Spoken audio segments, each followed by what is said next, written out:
Et si jamais tu te demandes, c'est fait par Binge Audio.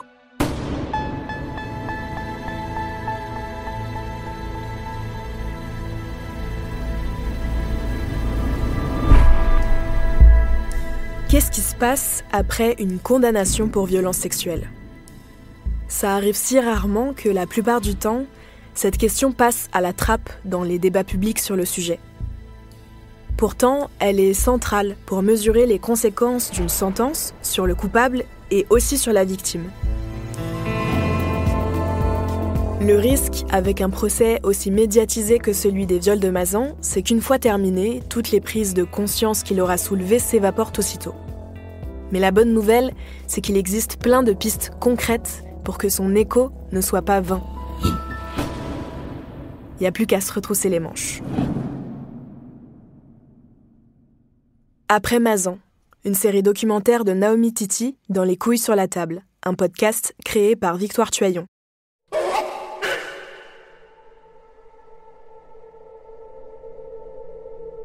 Épisode 4, Réparer la société.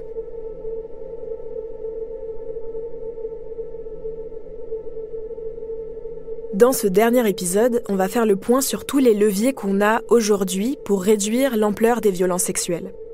Pour que les responsables ne recommencent plus, mais aussi pour que les victimes ne soient plus laissées seules avec leur trauma sur les bras. Je ne sais pas si je me relèverai de tout ça, si je me reconstruirai un jour. On dirait qu'elle est solide cette femme, mais à l'intérieur de moi, je suis un champ de ruines. Une fois que le procès en appel sera derrière Gisèle Pelicot, un nouveau cycle commencera pour tenter de tout reconstruire. Qu'arrive-t-il aux victimes après le verdict ? Par quoi passe la réparation ? Je sais que moi j'ai une cliente une fois qui exprimait Marjolaine Vignola, avocate féministe. Qu'elle avait été en colère contre l'homme qui l'a violée et que là le procès était fini et elle avait plus contre qui être en colère. Aussi parce que la procédure judiciaire avait duré extrêmement longtemps et qu'à un moment donné, ça a un impact, c'est les longueurs de ces procédures. Ce qui se passe en tout cas de ce que je peux voir chez mes clientes, c'est d'abord un sentiment de soulagement. Il a été reconnu coupable, j'ai été reconnue victime. Et puis le soulagement aussi que la procédure pénale s'arrête. Et puis judiciairement, c'est le moment de la réparation pécuniaire, c'est le moment de l'indemnisation. Parce que aujourd'hui, le système de réparation des victimes, il passe par une indemnisation financière.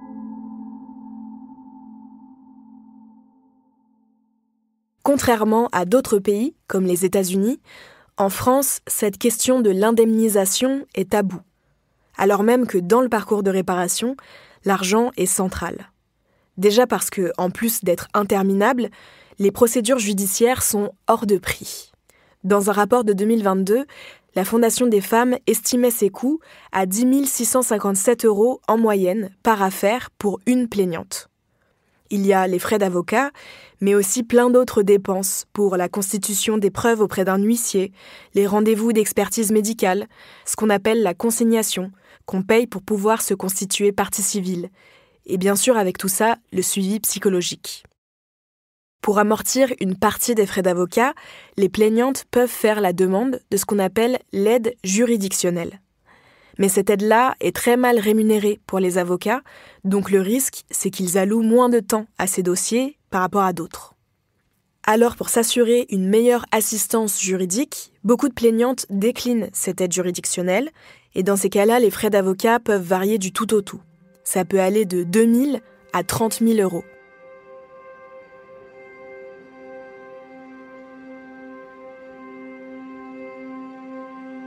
Dans son livre « Le prix des larmes, le coût caché des violences sexuelles », Virginie Créchy explique en détail les répercussions économiques considérables du viol sur son quotidien.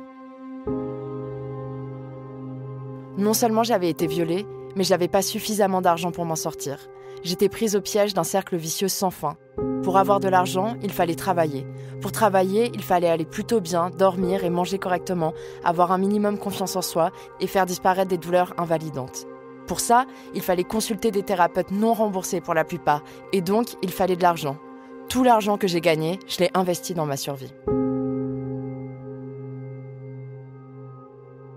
Être victime de viol coûte très cher et impacte tous les pans de la vie. Pourtant, alors que ça permettrait d'amortir ces coûts, demander une indemnisation est mal vu.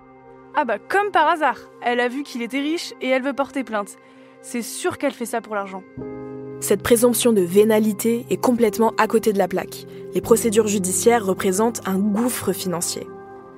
Et pour les moins dotés, ça les enfonce dans la précarité. Virginie Créchy raconte qu'elle a souvent dû faire appel à son entourage pour payer son loyer, par exemple.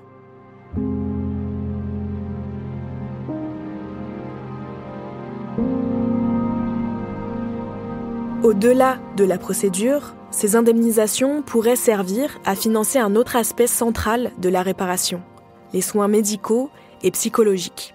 Par ailleurs, les séquelles d'un viol ou d'une agression sur le corps et l'esprit sont encore beaucoup trop méconnues du côté des professionnels de santé et plongent les personnes victimes dans de longues errances médicales. Étalés sur plusieurs années, ces soins peuvent coûter jusqu'à plusieurs dizaines de milliers d'euros et ils sont très peu pris en charge. Sauf dans des établissements dédiés, comme les CRP, les centres régionaux du psychotraumatisme. Mais il n'en existe que 17 dans toute la France et ils sont complètement saturés.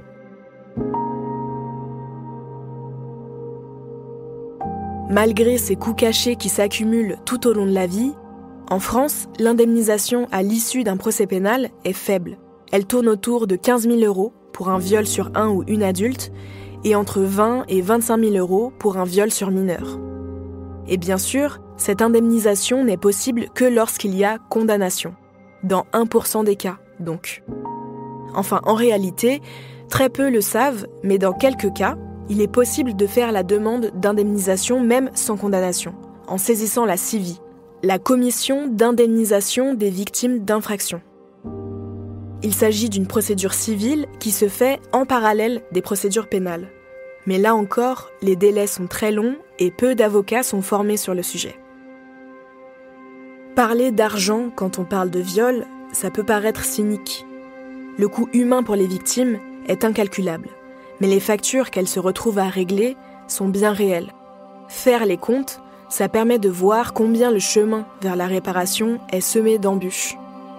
Pourquoi ce serait à elles de payer pour réparer ce qu'on leur a infligé ? On n'arrête pas de leur répéter qu'il faut porter plainte, sans rendre les soins accessibles et sans que la justice se mette vraiment à leur place. Comment ne plus faire de cauchemars ? Comment vais-je tenir au travail alors que je n'ai quasiment pas dormi de la nuit ? Comment rentrer toute seule chez moi de cette soirée alors que j'ai constamment peur de me faire agresser ? Comment faire pour accéder à cette thérapie qu'on me recommande mais qui coûte cher ? Comment rembourser mes dettes qui s'accumulent alors que mes dépenses ne font qu'augmenter ? Virginie Créchy, Le prix des larmes.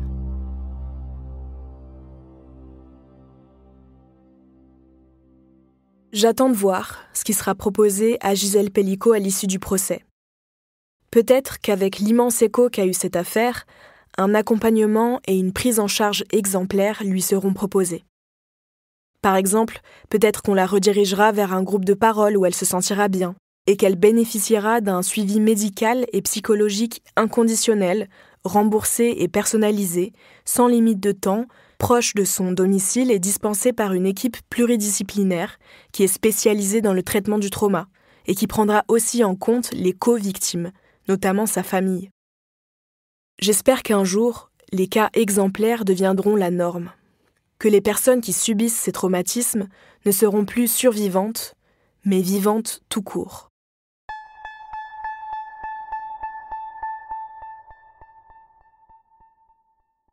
Voilà ce qui attend les victimes de violences sexuelles après le verdict. Et du côté des auteurs, on parle souvent de la condamnation comme d'un aboutissement, sans trop savoir ce qui se passe pour eux, une fois la sentence prononcée. Qu'est-ce qui est mis en place pour qu'ils ne recommencent pas, et pour qu'ils prennent la mesure de leurs actes ?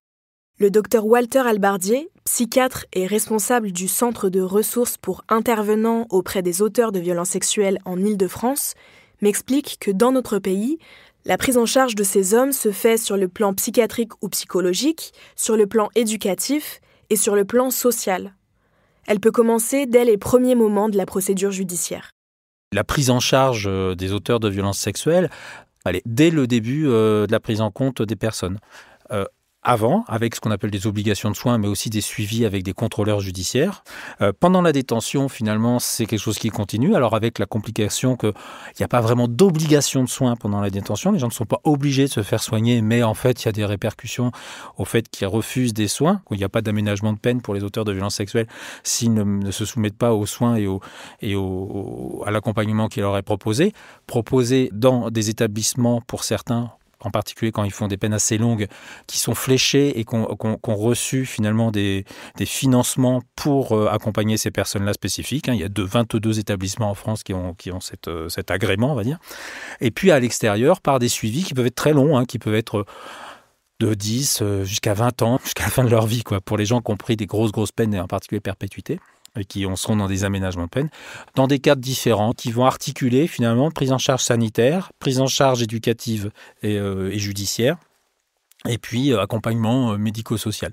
Alors, d'abord, pour ce qu'on appelle les conseillers pénitentiaires d'insertion et de probation, qui sont des personnes qui travaillent dans les services pénitentiaires d'insertion et de probation, c'est-à-dire qui dépendent de la pénitentiaire, donc de la justice, du ministère de la Justice. Ils vont accompagner les gens d'abord sur la reconnaissance des faits quand c'est possible au début, et puis ensuite, peu à peu, essayer de travailler avec eux sur les faits quand c'est possible, parce qu'il y a des personnes pour lesquelles c'est pas possible, ils ne sont pas d'accord, ou ils nient les faits, etc. Et puis, ils vont travailler avec ces personnes sur un ensemble de facteurs pour essayer de diminuer les facteurs de risque et augmenter les facteurs de protection de récidive. Leur mission, c'est vraiment la récidive. Alors, ça va être de travailler sur l'insertion sociale, ça va être de travailler sur les représentations autour de la femme, par exemple, autour de l'enfant, de la violence, autour du genre, parce qu'on sait que ce sont des facteurs de risque, finalement, de passage à l'acte. On va les faire travailler aussi sur les représentations autour de la loi, d'une façon générale. On croise aussi des gens qui peuvent légitimer en permanence leur violence, donc d'essayer de reprendre ces choses-là, sur un mode très éducatif, sur qu'est-ce que c'est que le consentement.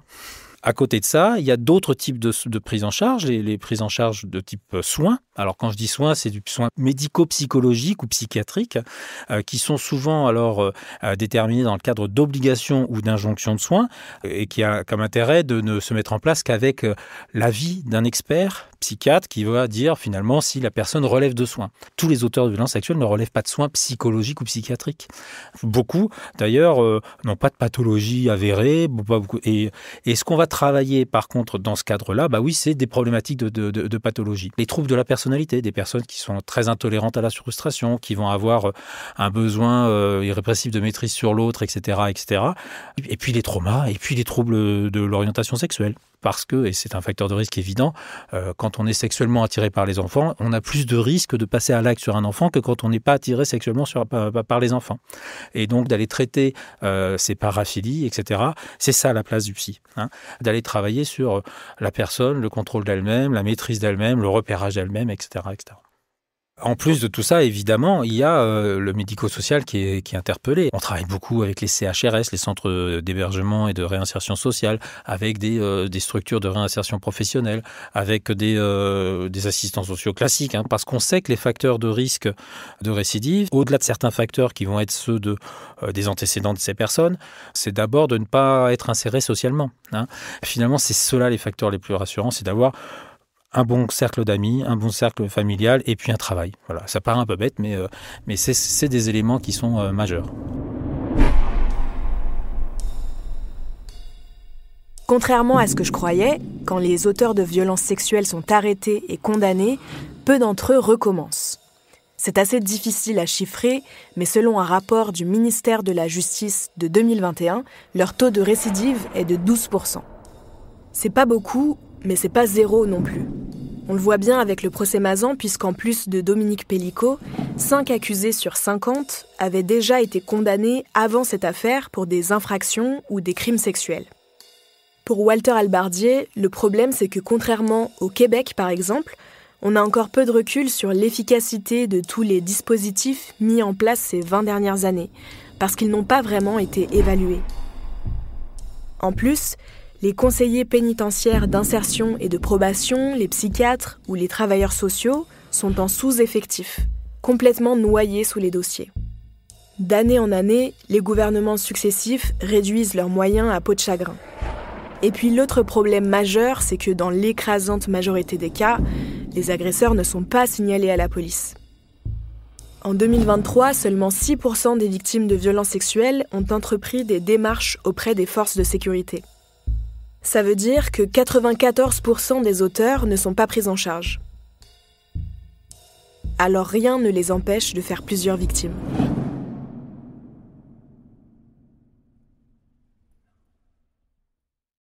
Donc, je récapitule. Que ce soit au niveau de la prévention, de l'identification et la prise en charge des auteurs, et au niveau de la réparation des victimes, les politiques publiques actuelles ne sont pas du tout à la hauteur pour éradiquer les violences sexuelles.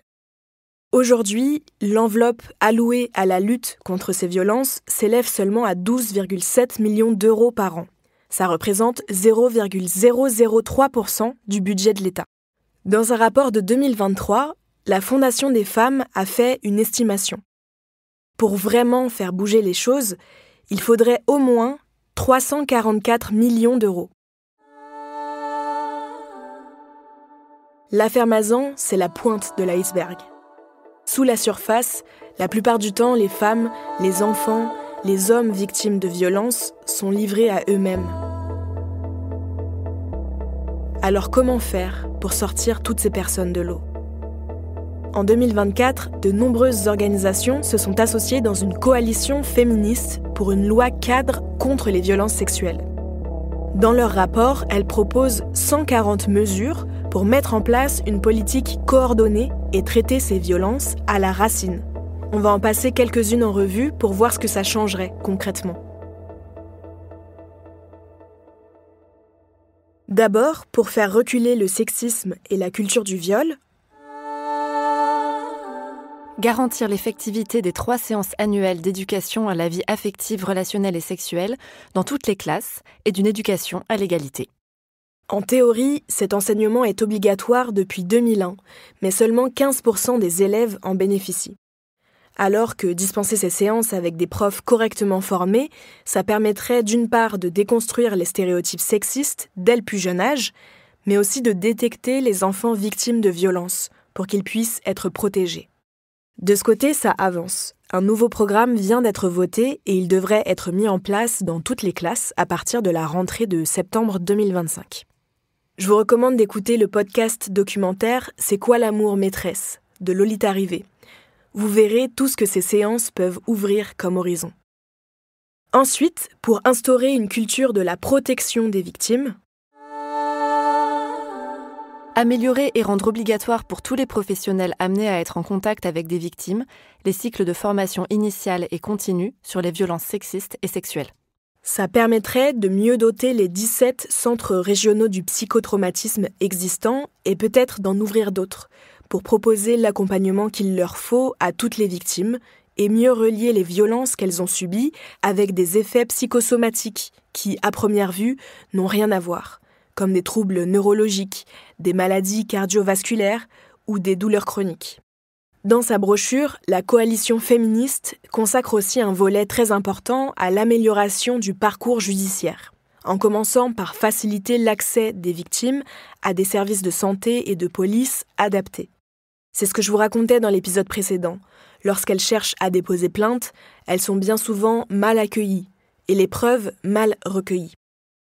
Pour y remédier, voilà ce que préconise la coalition. Créer des centres pour les victimes de violences sexuelles sur le modèle belge. Emmanuelle Piette, présidente du collectif féministe contre le viol, a pu voir ce que ça donne et elle est convaincue qu'il nous faut la même chose. Par exemple, à Bruxelles, à l'hôpital Saint-Pierre, il y a un lieu où toutes les victimes de viol sont reçues. Elles peuvent venir toutes seules, elles peuvent être amenées chez les flics. Si tu vas porter plainte, c'est la première chose qu'on va faire, on va t'emmener à Saint-Pierre. Et puis les assos peuvent t'envoyer, etc. Mais c'est là que tu vas être reçu. Et là, on va d'abord t'accueillir gentiment, ce qui est quand même assez agréable. Pas te faire poireauter 10 ans, pas te laisser dans les couloirs sur un brancard. Enfin, je veux dire, voilà, un truc un peu humain. Et c'est spectaculaire pour nous. Hein. On n'est pas habitué à la gentillesse. Vraiment, moi, j'ai été bluffée. Et puis après, tu vas raconter, donc on va te soigner suivant ce que tu racontes. Si tu risques d'être enceinte, tu risques d'avoir eu une IST, tu as des blessures, on va te réparer, et puis on va te faire des prélèvements là où tu racontes. C'est-à-dire que c'est pas la peine de faire le truc de tout. Si tu racontes qu'une sodomie, par exemple, je veux dire, c'est ciblé et lié à ton récit, ce qui est important. Évidemment, si tu te rappelles de quelque chose. Et puis après, on va mettre tes petits habits dans un papier craft pour que si tu veux un jour porter plainte, tu puisses. Et après, on te donne des habits propres, avec des sous-vêtements propres. Et là, tu as une psychologue qui peut parler avec toi. Et si tu veux porter plainte, les flics viennent là, maintenant. Et cerise sur le gâteau, ces flics-là, ils sont spécialisés. Ils ont été volontaires. Ils ont été formés. Ils ont été sélectionnés. Et ils viennent là, sur place, et en civil, en voiture banalisée, pour qu'après l'audition, si tu veux rentrer chez toi, ils te ramènent sans te faire afficher dans le quartier. Je ne sais pas si vous sentez la différence d'ambiance. Eh bien, c'est ça qu'on voudrait.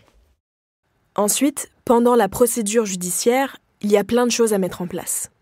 D'abord pour que les plaintes ne soient pas balayées à cause d'une investigation au rabais. Instaurer et généraliser des brigades de police et de gendarmerie volontaires, formées et spécialisées sur les violences sexistes et sexuelles, pour mener à bien les enquêtes. Si on veut avoir une justice plus égalitaire, il faut qu'on ait une justice plus féministe. Marjolaine Vignola, avocate féministe. Ça ressemblerait à une justice où les femmes n'ont pas à répéter 14 000 fois ce dont elles ont été victimes. On ne va pas remettre en cause la parole de la victime sur des points de détail pour essayer de tirer argument qu'elle ment. Aujourd'hui, on a des moyens pour enregistrer les personnes, les faire répéter si c'est nécessaire et si elles sont d'accord, parce qu'on pourrait aussi leur demander demander leur avis aux victimes, puisqu'elles sont expertes aussi de leur propre traumatisme et de leur capacité. Est-ce que je suis en capacité aujourd'hui de raconter une autre fois ce dont j'ai été victime ? Leur proposer dès le départ et tout le temps une prise en charge psychologique qui soit prise en charge par l'État. Avoir des procédures où on peut avoir... alors, toute victime d'agression sexuelle ou de viol a le droit à l'aide juridictionnelle, mais sauf que cette aide juridictionnelle, quand on porte plainte et qu'on est en procédure d'enquête préliminaire, elle ne couvre pas les frais d'assistance juridique, donc il faudrait aussi réformer ça parce que ça permet effectivement l'accès à la justice, d'être accompagné et épaulé par une avocate de préférence féministe, évidemment. Ça ressemblerait aussi à une justice où la partie civile a une vraie place dans le procès pénal. Parce qu'aujourd'hui, la procédure pénale, c'est une procédure en France qui est une procédure inquisitoire, où la personne qui porte l'accusation, c'est le procureur de la République. L'action de la victime, de la partie civile, elle est accessoire à l'action du parquet. Et donc, cette construction de la procédure fait que la place de la partie civile et de son avocate dans le prétoire, elle est accessoire. Et ça, c'est ce qu'on nous apprend dans les universités. Et c'est ce qui fait que beaucoup d'avocats et d'avocates de partie civile se retranchent elles-mêmes dans un second rôle.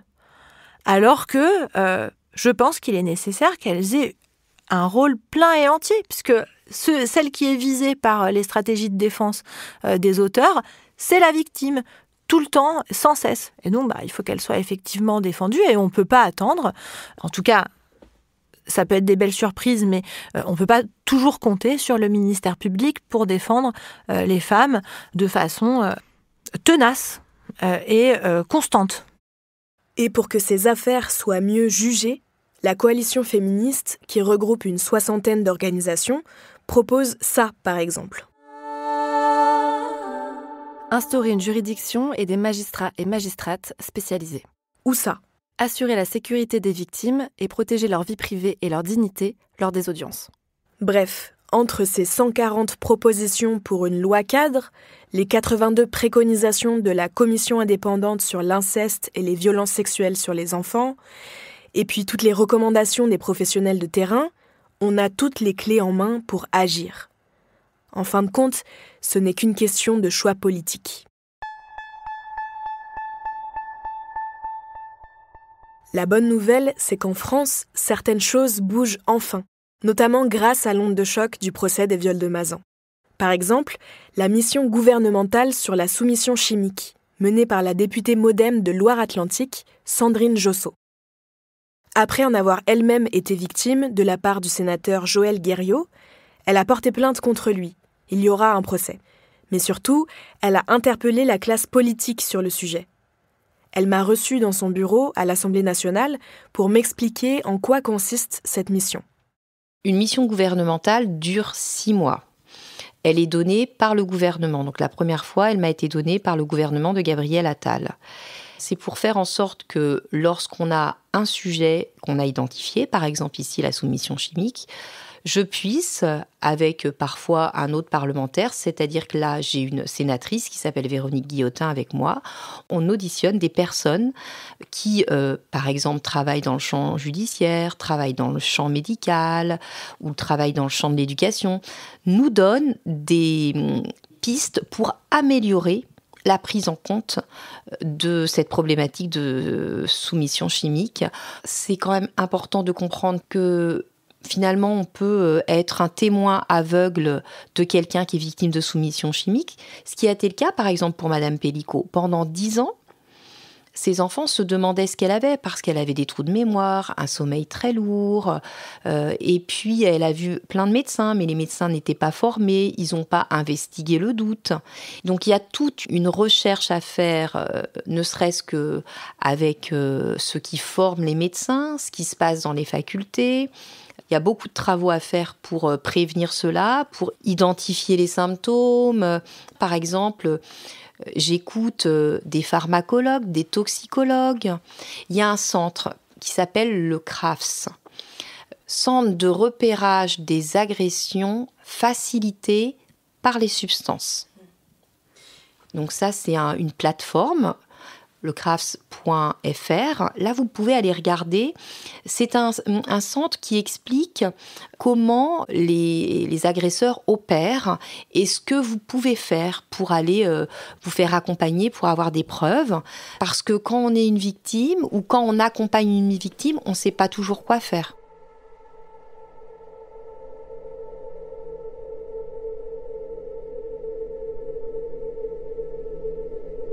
Avec ces auditions, Sandrine Josso et Véronique Guillotin mobilisent l'expérience de nombreuses expertes et experts pour produire un rapport à destination du gouvernement.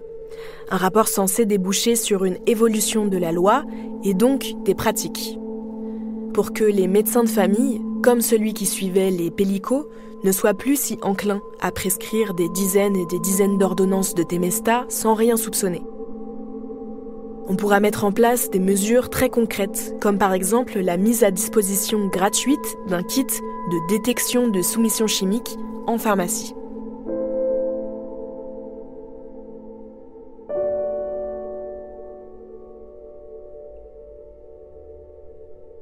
Dans cet élan de réforme, le procès des viols de Mazan a remis en lumière un grand débat sur l'intégration du consentement dans la définition pénale du viol.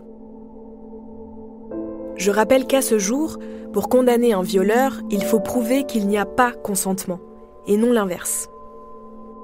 Tout acte de pénétration sexuelle, de quelque nature qu'il soit, ou tout acte bucco-génital commis sur la personne d'autrui ou sur la personne de l'auteur par violence, contrainte, menace ou surprise est un viol. Ça veut dire que, contrairement à l'Espagne, la Belgique, la Suède ou encore le Canada, en France, l'absence de consentement n'est pas un critère pour qualifier un viol. Pour caractériser ce crime, il faut prouver non seulement la matérialité des faits, prouver que ça a bien eu lieu avec des éléments concrets, traces ADN, rapports médicaux, etc., mais il faut aussi prouver l'intention des faits. Ça veut dire que pour obtenir une condamnation, il faut prouver que l'accusé était conscient de commettre un viol.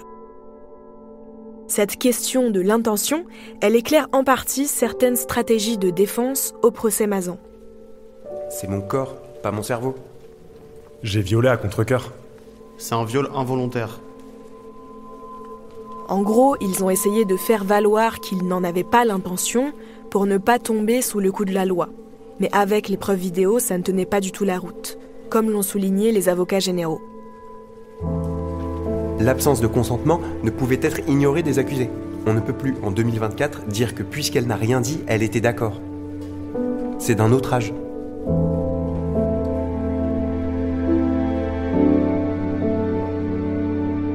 Mais dans l'écrasante majorité des affaires, telle qu'elle est écrite actuellement, la loi est bien plus difficile à appliquer.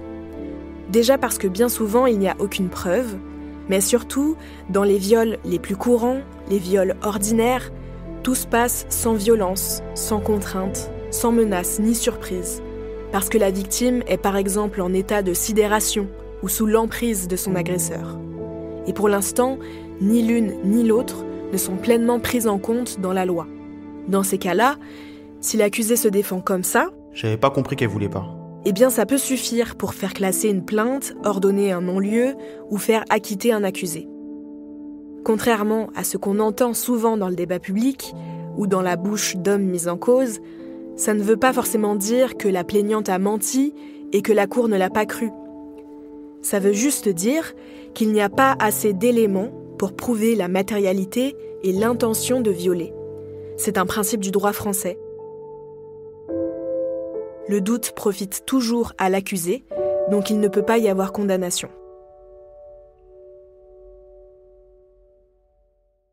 Mais de ce côté aussi, des lignes bougent. Le 1er avril 2025, une proposition de loi pour intégrer l'absence de consentement dans la définition pénale du viol et des autres agressions sexuelles a été adoptée en première lecture à l'Assemblée nationale. Si le Sénat adopte ce texte à son tour, la nouvelle loi précisera aussi ça. Le consentement est libre et éclairé, spécifique, préalable et révocable. Il est apprécié au regard des circonstances environnantes. Pour beaucoup de féministes, cette évolution serait historique. Elle permettrait de mieux prendre en compte la réalité des violences sexuelles. Présumer les intentions de l'autre en argumentant comme ça. Elle m'a souri, pour moi ça voulait dire oui. Elle m'a rien dit. Comment j'aurais pu savoir qu'elle voulait pas ? Ça ne permettrait plus de gagner un procès. Il faudrait prouver qu'on s'est assuré qu'elle ou il était d'accord pour avoir des rapports sexuels. Ça pourrait aussi avoir des vertus pédagogiques. Peut-être que moins d'hommes affirmeraient qu'ils n'ont jamais entendu parler de consentement, comme ça a été le cas lors de l'affaire Mazan.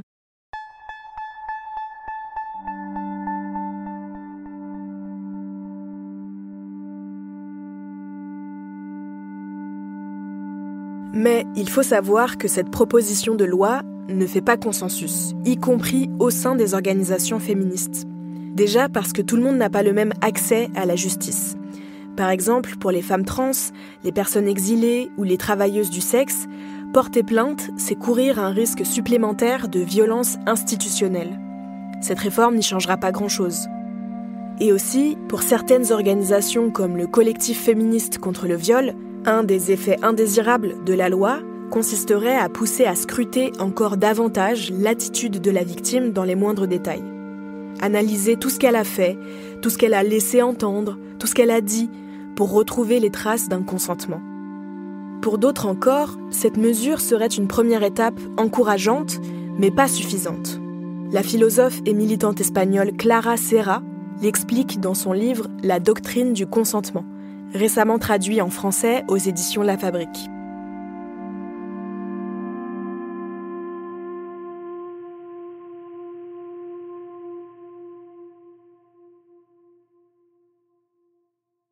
En reprenant les réflexions de la philosophe américaine Judith Butler, elle explique que pour distinguer le sexe de la violence, il faut contextualiser la sexualité. Ça veut dire qu'il faut que les magistrats ou les jurés puissent décrypter toutes les dynamiques inégalitaires qui font que dans certaines relations, la liberté de consentir ne va pas de soi. Comme quand un mec est un peu insistant avec sa meuf. Il la force pas de façon flagrante, mais elle dit oui pour être tranquille, et parce que le sexe du samedi soir, c'est leur habitude. Ou encore quand un jeune mec débarque dans une ville où il connaît personne, à part ce gars qui est plus âgé et qui lui a trouvé un appart et un taf qu'il a présenté à tout le monde, puis un soir, ce jeune homme se retrouve embarqué dans le lit de ce gars sans avoir rien vu venir. Ou encore quand un homme noir exilé n'ose pas refuser les avances d'une bénévole blanche parce qu'il a besoin de son aide pour obtenir des papiers. Il faut pouvoir repérer toutes ces nuances de contrôle et de domination, déchiffrer toutes les ruses de manipulation qui permettent aux agresseurs d'extorquer un oui. On va sur la plage ? Je pense au film How to Have Sex, réalisé par Molly Manning Walker en 2023. Allez, viens, je sais que t'en as envie. C'est la fin du lycée et cet été-là, Tara espère passer le cap. Elle veut coucher avec quelqu'un pour la première fois. Alors elle sort en soirée avec ses copines, elle rencontre une bande de mecs, et puis Paddy. On s'assoit là ? Et ici ? Dans cette scène, Tara envoie des signaux subtils pour lui faire comprendre qu'elle n'est pas sûre d'avoir envie. Tu trouves pas ça relou ? Le sable qui rentre partout ? Mais Paddy les ignore. Viens, on va se baigner à poil. Paddy, arrête, j'ai pas envie d'aller dans l'eau, repose-moi. Non ! Il lui donne même l'illusion de respecter ce qu'elle veut. Quoi ? Je t'ai dit d'arrêter. Ok, j'arrête de te toucher. Pourquoi t'es aussi coincée ? Je suis pas coincée. Je croyais que t'étais pas prise de tête. T'as froid ? Ouais.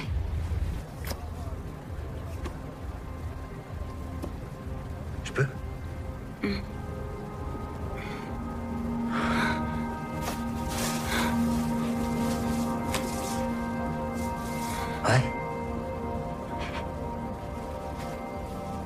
Ouais.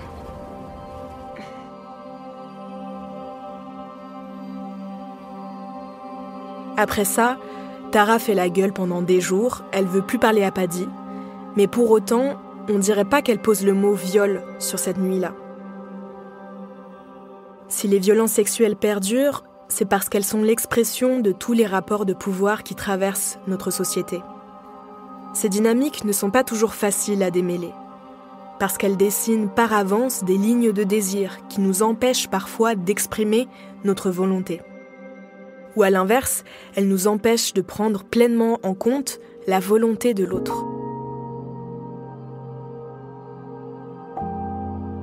Comment distinguer ce qu'on veut de ce qu'on ne veut pas quand on nous apprend depuis toujours que les désirs des plus puissants que nous doivent primer ? Ajouter le non-consentement dans la définition pénale des violences sexuelles sera une avancée symbolique et ça fera peut-être une différence dans les tribunaux. Mais ça ne permettra pas d'éclairer toutes les zones grises. La loi ne peut pas tout. Pour venir à bout des violences sexuelles, c'est toutes les hiérarchies sociales qu'il faudra renverser.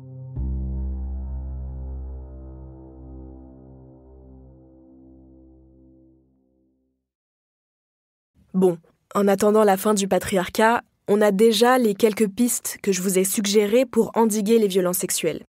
Avec ça, on peut agir dès aujourd'hui. Mais j'aimerais quand même aller un peu plus loin. Parce que, soyons clairs, quand bien même on collerait tous les violeurs et leurs complices en prison, est-ce qu'on aurait réglé le problème ? Est-ce que c'est vraiment ça, la solution miracle ? Déjà, il y aurait plus grand monde dehors. Et puis au sein des mouvements féministes, la question de la prison est un sujet de débat récurrent. Certaines militantes se rangent plutôt dans la tradition de l'abolitionnisme pénal, qui, pour le dire vite, estime qu'il faut trouver des moyens d'agir en priorité sur les causes des violences, par exemple le sexisme, l'adultisme ou le racisme. Il faut agir sur ça pour traiter leurs conséquences. Ici, les crimes et les délits sexuels. Ce courant de pensée très dense et très divers est opposé au système carcéral, c'est-à-dire l'emprisonnement, considérant qu'il est à la fois indigne, vu l'état des maisons d'arrêt de plus en plus surpeuplées chaque année, qu'il est discriminant, car les hommes les plus puissants y échappent bien plus facilement que les autres, alors même que les violences sexuelles sont partout. Et surtout que ce système s'avère assez inefficace. Se faire attraper peut avoir un impact sur la récidive, mais pas forcément le fait d'avoir des peines plus lourdes ou plus longues. Et puis, il y a autre chose. Si certaines victimes souhaitent voir leur agresseur derrière les barreaux, ça n'est pas le cas de toutes. Ce constat est le point de départ des recherches qu'a menées la docteure en sciences politiques, Alexane Guérin. Pour une majorité des victimes, la police et la justice pénale sont loin d'être une évidence après qu'elles aient subi des violences sexuelles. En 2024, elle a soutenu une thèse sur le viol et la justice réparatrice. C'est aussi ce qui a été montré par le mouvement féministe MeToo, qui a consisté en partie à chercher un espace hors du judiciaire pour témoigner, pour raconter ces violences, pour les dénoncer, et qui a montré que le problème des violences sexuelles, c'est avant tout un problème social. Et on a répondu par un réflexe judiciaire. On a répondu justement qu'il fallait aller porter plainte, qu'il fallait laisser la justice faire son travail. Alors que ce que ça nous disait, c'est aussi qu'il y avait potentiellement d'autres sens de la justice. Si on considère qu'il y a que 10% des victimes qui s'intéressent au système pénal, comment expliquer qu'on ne propose que ce système comme espace de justice ?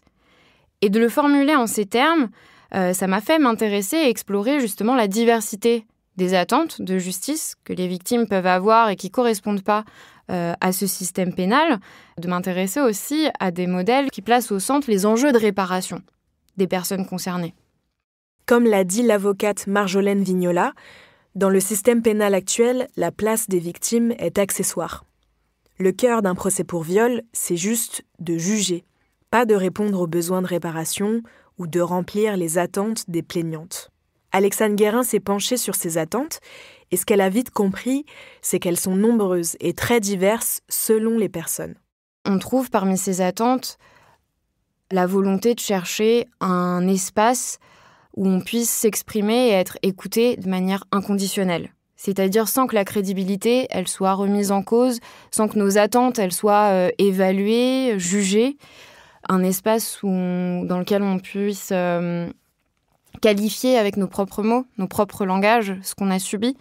Et puis, il y a une autre forme d'attente qui m'a beaucoup intéressée et que j'ai vue à travers des victimes, justement, leur parcours et des victimes que j'ai rencontrées. C'est des stratégies de dénonciation qui passaient par une confrontation avec la personne qui les avait agressées, qui était un moment où elle pouvait raconter ce qui s'était passé, poser des questions à l'auteur, exposer les conséquences que ça avait eues sur leur vie. Donc un ensemble de motivations assez diverses, mais qui passaient par ces types de dialogues-là. Ces attentes-là, le système pénal ne peut pas y répondre. C'est un système qui repose sur un modèle adversarial, qui ne crée pas du tout les conditions d'un dialogue. Ce qui est certain, c'est que l'intérêt, clairement, de quelqu'un qui va être mis en cause, ça va être d'éviter la peine de prison, qui est élevée dans le cas de viol, d'agression sexuelle. Donc toute la stratégie de la défense, elle va effectivement être construite à partir de dénégations, à démontrer que justement le rapport sexuel a été consenti. Effectivement, ce modèle adversarial, il est construit pour qu'il y ait des débats qui opposent deux versions des faits. Et pour que rien n'encourage finalement ou ne crée les conditions, la reconnaissance de ce qui a été fait et de cette responsabilité par rapport aux faits qui ont été commis. En l'état, la justice pénale réprime et punit, mais elle ne répare pas. Remettre les attentes des victimes au centre pour tendre vers une réelle réparation, c'est tout l'enjeu de la justice réparatrice. Alors la justice réparatrice, c'est déjà un paradigme de justice à part entière, c'est-à-dire qu'elle dispose de ses propres méthodes, ses propres acteurs, actrices, ses propres finalités. Et elle propose des espaces de dialogue animés par un tiers, au sein duquel participent des personnes, donc de manière volontaire, qui sont concernées par les mêmes faits de violence ou par des faits de violence apparentés. Elle peut recouvrir un ensemble de pratiques très diverses à l'échelle internationale, en fonction des contextes politiques, des contextes culturels. Il y a aussi une diversité de théories qui s'y rattachent, et puis même une diversité de termes dans l'espace francophone, puisque on peut l'appeler justice réparatrice, mais aussi justice restaurative. Depuis les années 90, on constate qu'elle s'est largement institutionnalisée au sein de politiques pénales. Donc elle est très souvent en fait sous le joug du système pénal. C'est ce qui se passe en France, le cadre législatif, la loi de 2014, puis la circulaire de 2017. Elle rend possible des mesures dites de justice restaurative à tout moment de la procédure pénale et pratiquement, ça se fait principalement en phase post-sententielle, une fois que la personne est condamnée, une fois que la personne est en détention. qui pose problème dans les cas de violences sexuelles, c'est que du coup, ça la rend pas accessible justement aux personnes qui n'ont pas accès à cette procédure pénale, quelles qu'en soient les raisons. Donc moi, ce qui m'a intéressée, c'est effectivement des dispositifs qui avaient lieu en dehors du judiciaire et qui pouvaient accueillir toute personne, qu'elle ait porté plainte ou qu'elle n'ait pas porté plainte. C'est ce qui a fait que j'ai fait mon enquête de terrain au Québec, notamment dans le réseau d'organismes Equijustice, qui propose un service de justice réparatrice dans les cas de violences sexuelles et intimes à toute personne effectivement concernée, que sa situation ait été judiciarisée ou non. C'est aussi ce que propose gratuitement l'association La Valise, créée en septembre 2023 et co-dirigée par Alexandre Guérin. À sa connaissance, c'est la seule qui existe en France à ce jour. La justice réparatrice, c'est pas un lieu où on va imposer aux gens le pardon. C'est pas un lieu où on va chercher à réconcilier les personnes. C'est pas un lieu non plus où on va chercher à les guérir, à leur apporter, leur prodiguer un soin. C'est pas un lieu où on va chercher une harmonie sociale, à pacifier ces relations-là. Et le sens même de la réparation, il est assez singulier en fonction des personnes qui sont concernées. Pour certaines personnes, ça va être l'occasion de pouvoir passer à autre chose. Pour d'autres, ça va être l'occasion d'exprimer une colère, de rompre des liens.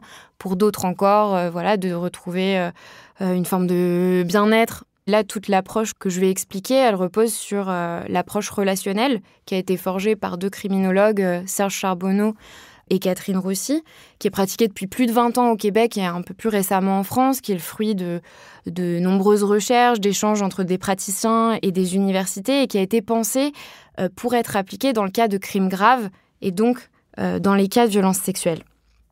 Cette approche, elle place au centre les attentes des personnes concernées et leur sécurité, qu'elles soient physiques, affectives, psychologiques.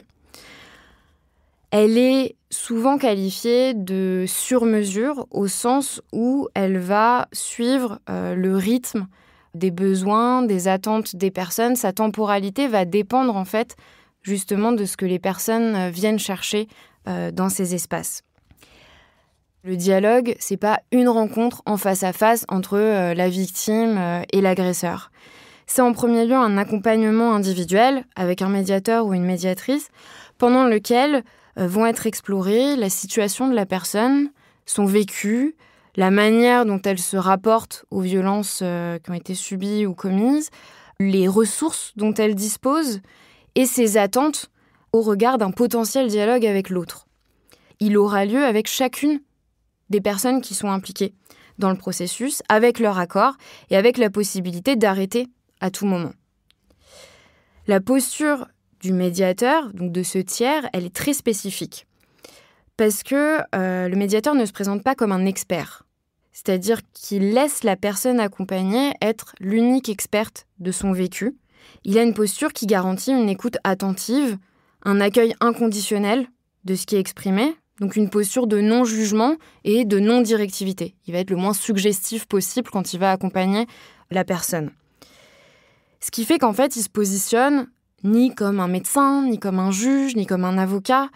Il n'évalue pas la crédibilité de la personne, de son récit. Il prescrit aucun comportement à adopter. Il ne prend pas parti pour une personne ou pour l'autre. Il n'est pas là pour résoudre un conflit. Il est là pour écouter. Et sa seule expertise, ça va être d'évaluer si, au terme justement d'accompagnement individuel qui se font en parallèle, les conditions d'un dialogue sont réunies pour ces personnes-là. Je peux donner quelques exemples assez proches justement de la réalité sociologique des violences sexuelles, au sens où c'est des situations où l'agresseur fait partie de l'entourage de la victime, et puis c'est des situations dans lesquelles la victime n'a pas voulu porter plainte. Une situation de viol conjugal, par exemple, on peut prendre le cas de Marion, qui a été violée par son ex-conjoint, et qui vient donc faire une demande d'accompagnement 5 ans après, parce que ça a été justement un long chemin de qualification, de poser ce terme de viol sur ce qu'elle avait subi, et qui renvoie à un événement qui s'est passé une nuit où son conjoint l'a pénétrée pendant qu'elle dormait. Donc c'est d'abord un accompagnement individuel en présence du médiateur. Elle avait comme attente de revenir sur ce qui s'était passé, de nommer ce qui était arrivé un viol et de s'assurer que ça ne se reproduise plus, justement, en confrontant, en ayant un dialogue avec son ex-conjoint qui était l'auteur des faits. Au début, elle souhaitait une rencontre en face à face. Et puis finalement, elle a choisi de lui écrire une lettre où elle expliquait, elle revenait sur les conséquences que ce viol avait eues sur sa vie, sur sa sexualité, sur sa confiance en elle, sur la thérapie qu'elle avait dû faire, parce qu'elle estimait qu'exposer ces conséquences, c'était un moyen de permettre à l'autre de réaliser la gravité de ce qui s'était passé. Dans ce cas-là, Marion, elle n'attendait pas de réponse. En revanche, elle voulait s'assurer que la lettre soit lue en présence du médiateur qui l'accompagnait. Donc là, dans cette situation, on voit justement que le dialogue peut prendre différentes formes, que les attentes peuvent aussi évoluer au cours du processus.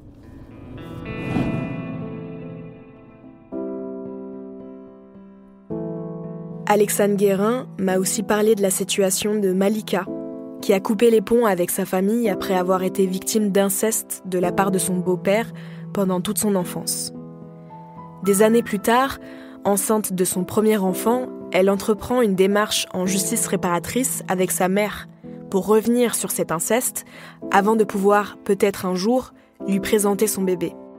Il y a aussi Romane, qui a été agressée sexuellement par son ami Thibaut pendant une soirée. Elle entreprend une médiation pour le confronter, acter des lieux et des espaces dans lesquels elle pourra être sûre de ne pas le croiser, et elle veut aussi confronter le groupe d'amis qui était présent ce soir-là, et qui après ça a eu un réflexe protecteur envers l'agresseur, en laissant Romane complètement isolée. Peut-être que vous vous demandez quel rapport avec le procès des viols de Mazan. Évidemment, je ne dis pas qu'il faudrait que Dominique Pellicot soit libéré demain pour troquer sa peine contre une médiation en justice réparatrice. Mais je pense que si on veut vraiment en finir avec les violences sexistes et sexuelles, il faut aussi démanteler à la racine tout ce qui rend ces violences possibles et s'efforcer de se mettre à la place de toutes les victimes, sans décider à leur place de ce qui est le mieux pour elles. On peut voir les féminismes comme différentes stratégies de lutte, concevoir d'un côté un féminisme pénal qui, pour le dire très grossièrement, verrait dans le taux de condamnation des auteurs de violences l'indicateur d'un progrès dans la lutte contre les violences sexuelles, qui miserait exclusivement sur le système pénal pour rendre justice.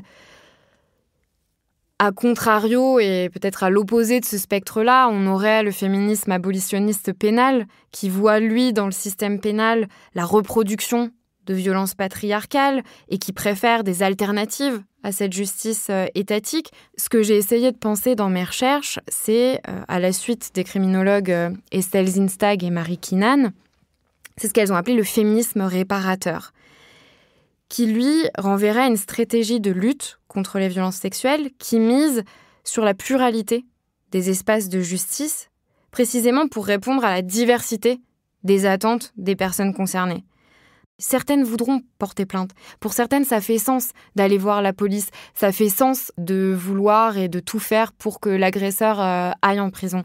Pour d'autres, absolument pas. Il se trouve, encore une fois, que pour 90% des personnes, en tout cas, c'est pas forcément ce système-là qui est associé à la justice.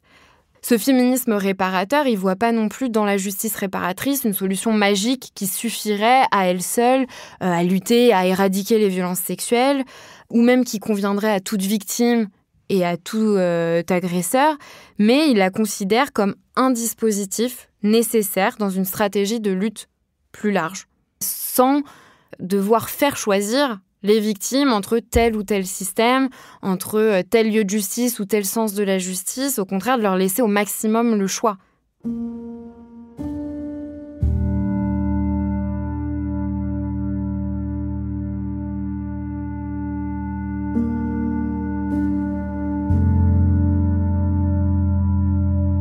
Ce qu'ont subi Gisèle Pellicot et les autres victimes présumées de Dominique Pellicot est révoltant. Après Mazan, un choix s'offre à nous. Celui de décider collectivement de faire de cette affaire et de l'écho qu'elle a eu une opportunité pour enfin faire changer les choses. Pour désarmer la masculinité, interroger nos comportements et nos biais. tout faire pour que ça ne se reproduise pas.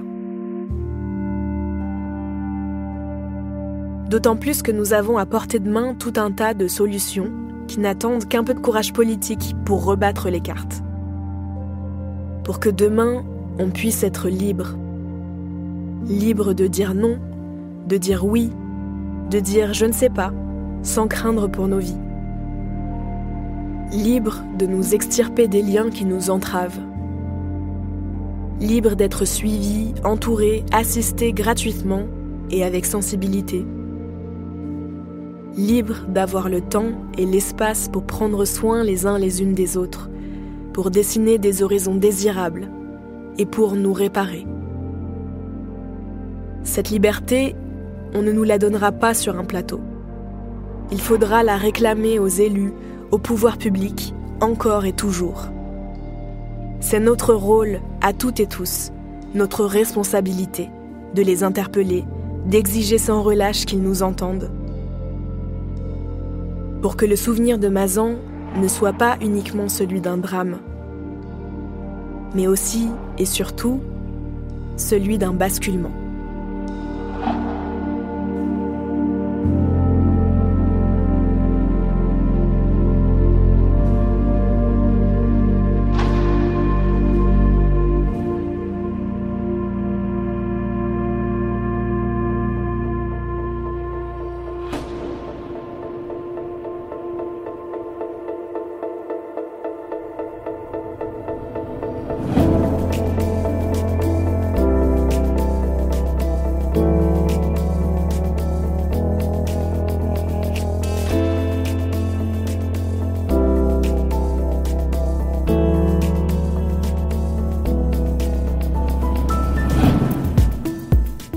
Après Mazan est une série documentaire de Naomi Titi, réalisée par Paul Berthiaud, pour Les Couilles sur la table, un podcast créé par Victoire Tuaillon et produit par Binge Audio.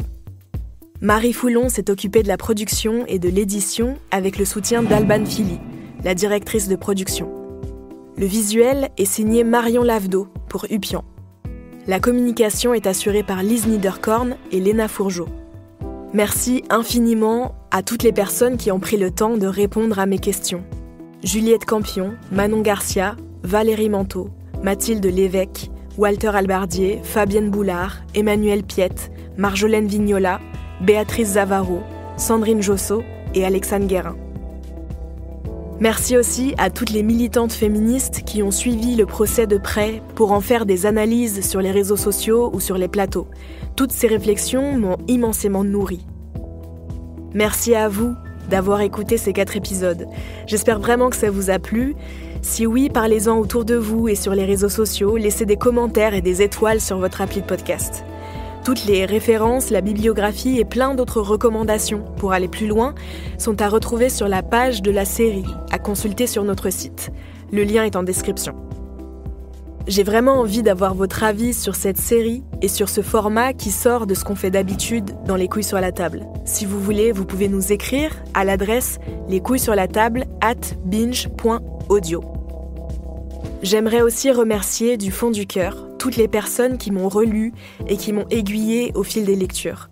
Thomas Rozek, le rédac-chef, Charlotte Bex, la responsable des productions éditoriales, mais aussi Juliette Livartowski, Talma Desta, Johanna Cincinnatis-Abramovic et Luna Bouvard. Merci à mes collègues de Binge Audio d'avoir accepté de faire toutes les voix, merci à toute l'équipe et merci à mes proches de m'avoir soutenue dans ce travail jusque dans les moments les plus difficiles. Après Mazan, c'est fini. On revient dans 2 semaines comme d'habitude avec une nouvelle surprise, alors soyez au rendez-vous. À bientôt dans Les Couilles sur la table.